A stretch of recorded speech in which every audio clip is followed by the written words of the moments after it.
We already had his paperwork, but we wanted to make sure we let you. Well, good afternoon. Today feels more like, tax day than it does signing day. Scrambling the last few days. It's unlike any recruiting period that I've ever been involved in. Recruiting is about identifying, evaluating. It's about logistics, and it's about a desire to build relationships with student athletes. And you do that over a long period of time. And so when you're announcing a class, this is the culmination of, in some instances, 18 months to 2 years' work. I'm really proud of my staff, my football staff, support staff, and the university. Everybody is all in when it comes to recruiting here at LSU, from our president to our athletic director, all the way down to the student assistant that is driving the golf cart around on, every visit. The photo shoot that goes late at night. I mean, I could go on and on. It takes a village, truly, and that's incredible here that we have that kind of commitment to this large endeavor. But I would be remiss if I didn't say that, as I mentioned in my opening remarks, this is a new landscape that we are in recruiting. And new, when I say it's not just about finding the right fit academically. It's not just about finding the right fit where you can develop holistically and graduate and play for a championship. It's about what the most money I can get. And that's unfortunate, but it's the world we live in. And you have to be able to adapt, and you have to be able to realign and be prepared. We have a class that is going to be represented in, somewhere near 24, 25. There is still more that we think that is going to be added to this class in terms of freshmen. But many of those were committed prior to their senior year and stayed committed to us. 9 out of 10 of them. We did lose a few of them, and it wasn't because we didn't recruit those players and offered them the opportunity to develop here holistically in all the areas that I just mentioned. But we are in a new world, and so we had to pivot, realign, and find how we could best continue to build this class. So as I've always said, it begins with recruiting the state of Louisiana. And in this class, it will again be represented largely from the state of Louisiana. We will have the number one player in the state of Louisiana at the running back position, and we're excited about him. Certainly Harlan Berry is a great player. We'll have 10 players from the state of Louisiana in this class. And again, that's pulling your base. That's really doing the job. And we feel like we did a great job of getting fit and talent at this flagship university here at LSU. Certainly across the board, we want to stay in this footprint. So you're going to see players from Texas and Georgia and Florida, Tennessee, Arkansas, Mississippi, and we went up to Indiana and got a player from the Midwest as well. So I think overall this is the finest class that I have signed. I think it points to the work that the entire staff has done over the past 18 months in putting together an outstanding class. And regardless of what happened over the last week, all these guys wanted to be here at LSU. And representing LSU and wanting to be part of this and wanting to be part of a championship is much more important to me than who didn't want to be here at LSU. And that's what I'm going to talk about today. So, again, many, many thank yous to the number of people on my staff and at the university that were tireless in their work in recruiting, and certainly the university in itself, and our president who was part of this, and Scott Woodward, J.R. Belton, who's our heads up our recruiting team, Austin Thomas, Frank Wilson, key players in this entire recruiting effort. I want to thank them as well. So each player in particular, I'd like to just give a little bit of a quick synopsis on each one, and then we'll get to questions. But I'll start with alphabetical. Aiden Anding out of Ruston High School, we see as an elite corner and also a specialist from Ruston, as you know, championship level football program. Love his traits and his athletic ability, and a guy that can come in and really strengthen the corner position. Dylan Battle is another player for us that fulfilled the defensive tackle position, heavy-handed, physical inside. Bo Davis really liked his ability to disrupt at the defensive tackle position. I think we all know about Harlan Berry out of St. Martin's Episcopal School, elite player, can do many things for you.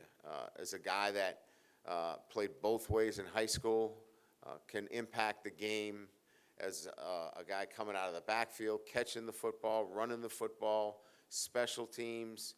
He was a lead on defense. This is an elite player that can impact our roster right away. Brett Bordelon, we know his brother is here.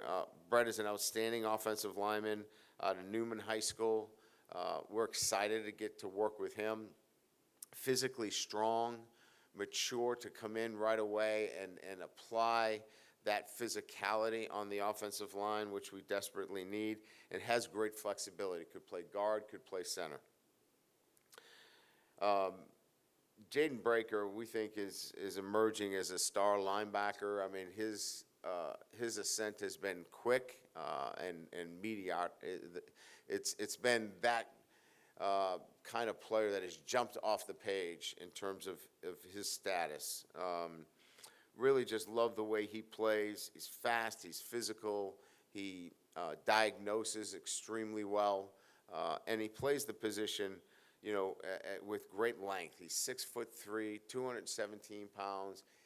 That's the kind of body frame we're looking for, with our outside backers. He's going to be, from our standpoint, a great fit here. Jacob Bradford, the more you watch Jacob Bradford, you see his physicality on the field. He plays a physical brand of football. He can line up at the corner position, the slot position, the safety position. Love his versatility, but more importantly, love the way he plays the game. Brandon Brown, another defensive tackle for us, somebody that Bo has had his eyes on for a number of years. Another guy, but love his quickness. A little bit of a different player than Dylan. Quick first step, more like first step quickness like JVR Suggs. Really love his ability to pass rush, but a good presence inside as well. But love his physicality, but his quickness really jumps off the film. Carius Kern, physically imposing, 6'4", 330 pounds. One of the stronger offensive linemen that I've recruited in some time. He is physically strong at the point of attack. He dominates his opponents. If you just turn on his film, he absolutely dominates his opponent. He is physically ready to play in the SEC right now. We'll have to see how the other things come together, but he is physically ready to play. He's a special player. Teron Francis is just ascending each and every game that he plays. Loved his film over the last couple of weeks, making plays and playing fast and free. And excited about another Edna Carr player in our program. They've done nothing but excel here at LSU. CJ, Jim Coley, very versatile athlete, extremely physical athlete at the safety position. And you can see by his size, he's 6'3", 212 to 215 pounds. This is a guy that can play close to the line of scrimmage, but he's athletic enough that can play off the hash. So we've got a really interesting prospect here in terms of a freshman coming in that is probably going to get bigger, and look, he's going to put himself in a position to succeed with us. J.D. LaFleur obviously is a legacy player for us. His dad played here. I think many know that. Big, physical, 6'6", 245 pounds, but also has soft hands and can catch the football. Again, I think he gives us that big presence that we wanted from an inline player, but certainly can catch the football for us as well. J.T. Lindsey might be one of the hottest players in the country, especially at the running back position. He continues to show himself as his team just keeps moving through the playoffs now into the semifinals. I think it's the semifinals, isn't it? Yeah, they're in the semis. Just has had an incredible year, and he is an electric back. We welcome him into our backfield, and we have somebody that we're so excited about, and he's had an incredible year. Walter Mathis, another outstanding defensive tackle out of Calvary Day School, very coveted player throughout the country.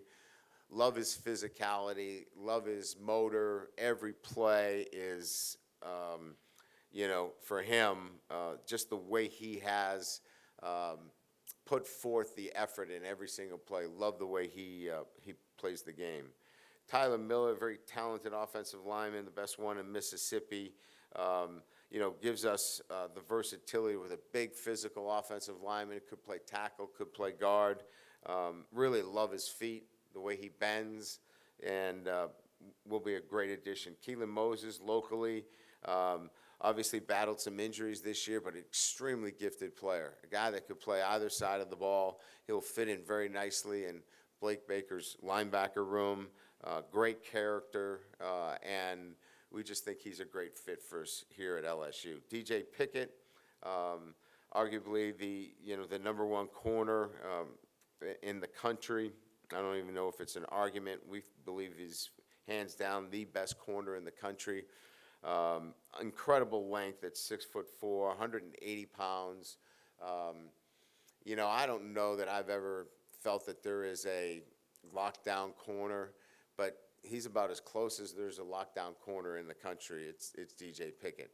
And his offensive film might be as good, if not better, if you've ever watched him. So this is an elite player that we're excited to have in our roster. Charles Ross II, again, the superlatives are such that not only does he get the game of football and have great awareness where he plays, he is one of the fastest linebackers, if not the fastest linebacker in the country. And that's proven by what he's done in track and field. This guy is lightning, and can't wait to get him into Blake's defense. He will be a difference maker. Damian Shanklin, an edge player with an incredible attitude of excitement and energy, and reminds us a lot of Swin in terms of his energy and excitement, brings that in, and he's an elite pass rusher, so we welcome him and excited about him. Jace Thomas, obviously his season cut short. Destrehan also vying for a championship, but very cerebral, very smart, athletic, and will come down and hit you. That's what we're looking for, somebody that can play the ball and also be a great run support guy. Zach Weeks, as you all know, this will be the third Weeks brothers in the program. And look, the only way you get three brothers is if you recruit them individually as they are, and they love their experience in the program to have three brothers because they just talk to each other. And all three of them here, we're excited about that. And, Zach is an incredible athlete. And I kid the other two that he's the best of the three, and, of course, you can imagine how that goes. But great versatility and an extremely gifted athlete, and we're excited. Zion Williams is, you talk about a space heater. He is massive. He's physical at the point of attack. He's 340 pounds, and he doesn't even look it. He's a guy that could play at that weight. And now you're talking about a defensive line with depth, size, physicality. That's what it looks like, gentlemen, in the SEC. We're putting the bodies, we're putting the men together to put together the defense in terms of what it should look like. And then Philip Wright, who is just lightning. He is so fast, athletic, tough. I love his toughness, his mindset, the way he plays the game. He doesn't avoid contact. He goes up and catches the football, and really excited about his presence here as well. And again, we think we're still going to be announcing some more as they come in a little bit later today. So thank you for your patience and listening to me talk about these fine young men. Today's their day. They get to listen to this press conference. So I wanted to be able to say a few words about them and who they are and how excited we are. We'll welcome, I think, 16. Is that right, JR? 16 of these players will come in as mid-years and have graduated early. And I think we all understand what an incredible accomplishment that is to graduate. Kind of like unlike any recruiting cycle you've ever been a part of, and just the new world we're living in. I'm just curious if maybe what's transpired with this class has maybe altered your thinking about how you want to approach recruiting freshman classes in the future. Just maybe speak on that a little bit. Well, I think you could make the case that you just go out through the entire year and you raise money. Right, that's one. And look, I'm not trying to be a wise guy, but one side of it could say, hey, let's just go raise money the entire recruiting season and get X, and then the last few weeks, let's just go buy a team of freshmen. Obviously, that's not what we're going to do, right? But what it means is that recruiting no longer is just about recruiting. It's no longer just about relationships. You need a collective, you need the NIL to supplement your recruiting efforts. And that's just the reality of what we live in, because you can't close every one of these just because you've got great relationships and they want to go to LSU. Because I'll give you an example. Where we see Tyler Miller, relative to revenue sharing, another school might see him much higher because they value him 20%, 30%, 40% more because they need him more. And so their number comes in at X. It doesn't mean we devalued him, but we've got three other tackles in our program. And so that's where the rub comes, right? That's where this comes of, well, so-and-so's offering us X, and you're only offering us Y. Well, it has nothing to do with your value. It's just the other program doesn't have a tackle, and they desperately need you as their cornerstone, and so they're going to spend more money. So it's not your market value. It's what they need, and that's where this becomes really, really difficult. Anybody that we've lost in the last few days, it wasn't because we didn't offer money. It wasn't because we didn't recruit them. It was because the value that was meant to them was exponentially more. It wasn't market value.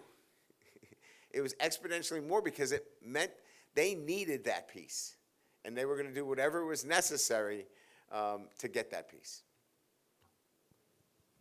Coach, you mentioned you're going to be very aggressive in the portal. Mm-hmm.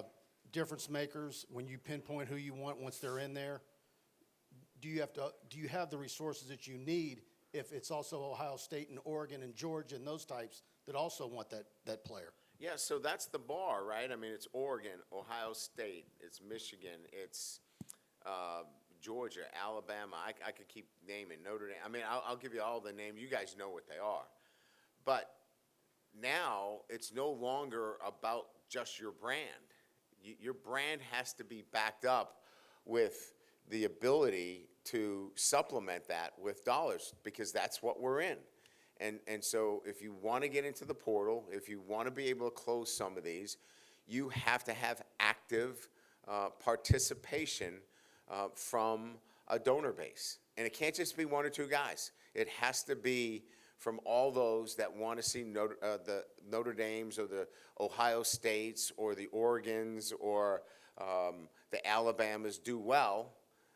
They have to be involved. And so that means the LSUs.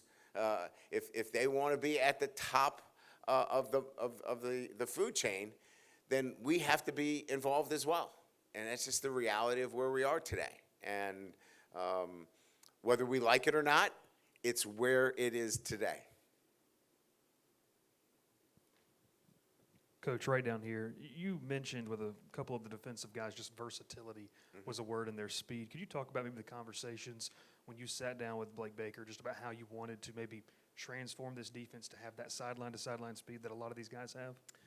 Yeah, so I think there's a couple of things in play here is that, you saw us play with three linebackers, and we would much rather play with three linebackers, but three linebackers that can do multiple things, that they could, in fact, cover out if necessary. That gives us more options relative to our defensive structure, and i.e. we can get into three down and do some three down. You get stuck a little bit if that linebacker is really just a zone dropper. So these guys can play some man for us. They can rush the quarterback, and that's where we're looking for the body types of Breaker and Ross, and that's where it's starting to kind of morph into the look of the player that we're trying to recruit. Hey, Coach, if I could ask you a couple. Your view from the get-go has been it's not supposed to be pay-per-play. Correct. And do you still kind of feel like these guys are doing anything in exchange for all this money, or do you feel like the spirit is we are paying players to play? Oh, there's no doubt. There's no doubt. We clearly understand that at LSU we have to be in the ball game, but we're certainly going to do it the right way. I can't speak for everybody, but I know how we're going to do it. But look, the incentives that are out there for players to go to XYZ schools to meet that brand kind of platform, they would have to do a lot of things. And maybe they are. I'm not researching them. I know that when we're putting together contracts, they have to meet the performance incentives, and performance meaning not on the field, but what they're asked to do through their NIL. They're telling us that this is going to be monitored by the NCAA. That's what they're telling us. We'll see where that goes. Keelan Moses, we just went to his signing. He says, "I bleed purple and gold." Perhaps some people offered him more money, but his heart was here. Is that more important these days, the local kids in Louisiana that you can build this roster with who maybe have that sentimental attachment to LSU? Yeah, and you don't have to take the hometown discount. I mean, you can bleed purple and gold and don't take the hometown discount, because you can be featured in so many other things. You talk about name, image, and likeness. We've got a billionaire right here in the city. We've got multimillionaires right here in the city that are very anxious and very willing to feature those young men and women we've seen prominently in marketing campaigns. We've got Fortune 500 opportunities in not very far from here. So, staying in state, the ability for a kid from this state to capitalize on his brand is so much greater than if he goes somewhere else. and Keelan recognized that, and being from Baton Rouge, how he can use his brand here and really capitalize financially. Right, when you look at this class, who do you think maybe has the physical, and you also often talk about emotional maturity to maybe play early next year? Well, I mentioned Carriers Kern. I mean, I felt like physically he might be one of the strongest players that I've recruited at the position in a long time. He has that kind of physical characteristics. I would say Zion Williams is big and physical, a guy that you could plug in immediately. Those are big physical guys. You know, I'd say just because of his length, you know, DJ Pickett, you know, and his pedigree is a guy that could come in right away. You know, again, you know, Bordelon is physically as strong as some of the offensive linemen we have. Those are guys physically that can do it. Now, who are the guys that can make the transition, that have the physical tools to do it? You know, now you're talking about Harlan Berry, right? You're talking about Philip Wright. You're talking about skill guys. Can they make that flip and transition? Because they certainly have the skill to do it. But the big physical guys, I would lean on Kern, Bordelon, Zion Williams. Those are guys that physically are ready.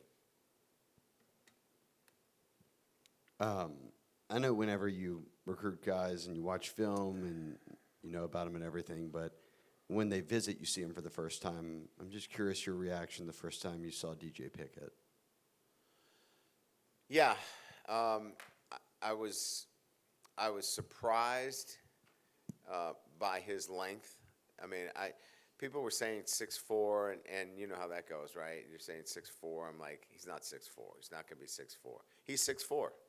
And so I think that at first was a surprise for me, that he was actually, you know, watching a guy on film move that way was what really surprised me about him. And then just his engagement with people. I mean, I loved the way he engaged our players, our staff, and never has he been this five-star disconnected guy. Like, hey, I've arrived. You know, he has been humble. He has been not about himself. He's been about wanting to develop to be the best version of DJ Pickett. And that's why we were in his camp, and we're going to do anything possible to make sure he signed here today, which he did, because we loved the fact that he was humble in all that he was being told about himself. And that's what stood out. Coach, you mentioned market value, and you need active participants from a donor base, not just 2 or 3 guys. Brand name has to be backed with dollars. That was all true 2 years ago, right? I think what you're saying is that it's just multiplying and just getting more complicated. Yeah, we really didn't have this kind of across-the-board commitment to the financial end of it the way we do now. Schools in the AAC, schools across the country are involved in this as well now. I mean, so you can imagine, you know, some of our guys, they're not only getting hit by SEC and Big Ten schools, but they become the #1 priority for the best school in, you know, the Big 12 or the AAC or Conference USA. And the numbers are crazy, because that becomes, you know, their 5-star, if you will. So now it's across the board. And sometimes you got to listen to it, and it makes recruiting even more difficult because of that. 2 questions, I think. One real quick. Do you have a number in mind, how high school players and transfers you'd like to arrive at by the end, or you have to see which of your current players are going to be back? Well, we're going to welcome over 25 freshmen into this class. I mean, it could go as high as 27, but at least 25 freshmen. So you're going to have 25 freshmen, and then, you know, we have room probably for another dozen in the program, and so, you know, if you're talking about total numbers, you could be between 35 and 37 additions to the program in January. So let's say 25 freshmen, and don't hold me exactly to the number, but 25 freshmen and 12 from the transfer portal. And you told me once that in this environment you have to look for where you can find advantages in the chaos. I can imagine there's no coach who likes this whole situation, but do you still feel that way? Do you still feel like you can play, there are things that you can play to your advantage, and if so, how? Well, I think what you have to be is thinking about how you can get ahead of revenue share. How do you, for example, you know, how do you retain the players on your team and maximize April's revenue share so that, you know, when you get to April, right, and you start to share that revenue piece, let's say it's $13 million, just for a number, right? Say it's $13.5 million. How do you retain players without that being that 13.5, without that being all invested into a small number of players? How do you stretch that out? And you do it by raising money prior to that and getting to those guys through the collective early on. And so being proactive prior to getting into revenue sharing, I think, is crucial. Hey, Coach. Hi. With boasting such an impressive class, what is your message directly to the fans that may be disappointed in the decommitments that transpired and some of the players that are planning to enter the transfer portal? Well, I mean, look, if you're a fan, you got to look at this as the glass half full or is it half empty? This is an outstanding class. Would we have wanted all the guys? Yeah, we fought hard for all those guys. But I think I laid a pretty good message out to what this recruiting is all about. And those two guys loved LSU. They didn't have much of a choice. And so we're out there fighting and recruiting and putting together a great class, and all these kids wanted to be here. They wanted to be part of LSU because they see something, they felt something that was clear to them. And what was clear to them, that this is going to be a championship program, and they want to be part of it. So the message is really clear. In back-to-back years, we've been able to put together elite classes. And we feel like the student athletes know that. They talk to each other. They sense that. And so our fans need to know that. And what finishes it off is that we need to get continued support from our donor base so we can now continue to augment the roster through the transfer portal, which is the other way of building your roster now in this new world that we live in. If we do that, the glass is certainly half full. Right here, Coach, you mentioned donor base, and then you mentioned a little bit just on the university side of things. Can you talk about just maybe the shift in the alignment? That's a word that's used a lot just from when you first got here, and maybe some of the things that have maybe changed that you can share about from then till now? Well, I would say it started as, and I don't think LSU's different. I think LSU probably was similar to most, not all, but most. I don't want to give to NIL. I don't want to pay players. I don't want my money to go to, you know, a player. I wanted to go to something different. So I think early on, it was education, right? It was educating the donors about what the landscape was of college football and making them understand what a collective was and making them understand what recruiting is, like I've just laid out to you, that we're going to recruit, we're going to put in the time, we're going to get the right young men that want to graduate, that want to play for championships, but we also have to be able to provide them with the NIL resources through our collective so they actually come here, because other schools are going to do the same. So if you want to be in the big poker game, this is what the ante is. And that was educational for our group. And not just LSU, all across the country. I think we've gotten through to that. Now, we still have donors that say, I'm not giving to that. I get it. But we are still in the big poker game.